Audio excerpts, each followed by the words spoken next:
You don't die suddenly in ancient Egypt. At least, not the way you think. Death was not the end. It was a journey, a dangerous one, and most people were not ready for it. Ancient Egyptians believed that the moment you died, your real test began, not in life, after it. They believed the soul did not rest. It traveled, it was judged, and it could be destroyed forever. Not punished, not tortured, erased. And that scared them more than death itself. Because in ancient Egypt, death was easy. What came after was not. When an Egyptian died, they believed the soul separated into different parts.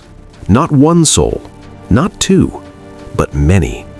There was the Ka, your life force, the energy that made you alive. There was the Ba, your personality, your emotions, your true self. There was the Ak, the final, powerful form of the soul, but only if you passed the test. If you failed, you never reached it. This is why mummification mattered. The body was not just a body, it was an anchor. If the body decayed, the soul could lose its way. That's why Egyptians preserved bodies so carefully. They believed the soul needed a home. Without it, the afterlife collapsed. But preservation alone was not enough, because after death, you woke up, not in peace, in darkness. The Egyptians believed the dead opened their eyes in a shadow world called the Duat, a land between life and eternity, a land filled with gates, demons, serpents, fire lakes, and traps. You were not welcomed. You were tested. The Duat was not random. It was designed. Each gate had a guardian. Each guardian asked questions. Each question mattered. If you didn't know the answer, you didn't move forward. This is where the Book of the Dead comes in. Despite the name, it was not about dying. It was a survival guide, a manual, a map, a cheat sheet for the soul. It contained spells, passwords, instructions, not magic tricks, knowledge. Because in ancient Egypt, knowledge was power, even after death. The dead would recite spells to calm monsters, to open gates, to protect their soul from being torn apart. Yes, torn apart. Because failure did not mean pain, it meant deletion. But the most terrifying moment was still ahead, the judgment. After passing through the Duat, the soul entered the Hall of Ma'at. This was the courtroom of the afterlife, and there were no lies here. At the center stood a scale. On one side, your heart. On the other, the feather of Ma'at. Ma'at was truth, balance, justice, cosmic order. Your heart was weighed against truth itself. And here's the shocking part. The heart was not just emotions, it was memory. Every lie, every selfish act, every betrayal, nothing was hidden.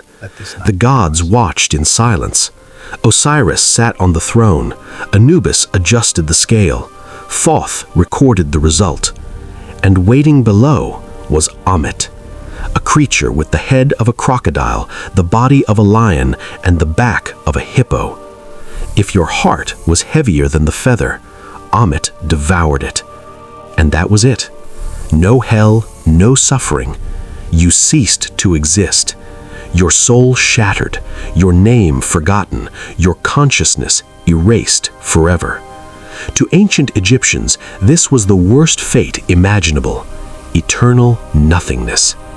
This is why morality mattered so deeply, not because of law, not because of society, but because your actions followed you beyond death.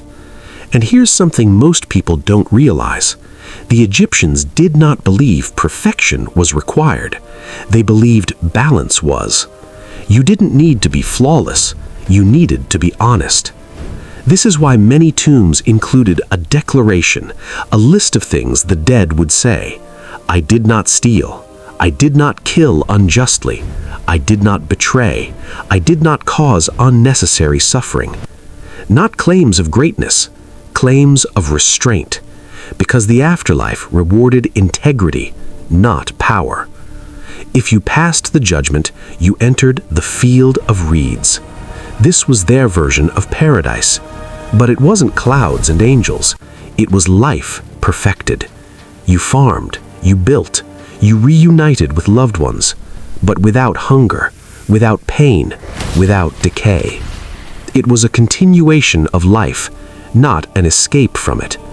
That tells us something important. Ancient Egyptians loved life. They didn't want to escape reality. They wanted to preserve it. And death was just a doorway.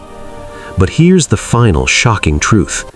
The afterlife was not guaranteed. Even kings could fail. Pharaohs prepared obsessively, massive tombs, endless rituals, because status did not protect the soul. Only balance did. In fact, the richer you were, the heavier your heart often became. Power brought temptation, and temptation risked annihilation. That's why the Book of the Dead existed. Not for the elite, for anyone who could afford it. Because everyone feared the same thing. Not death, but being unworthy of eternity. Ancient Egypt believed something modern society forgot, that your life mattered beyond success, beyond wealth, beyond reputation.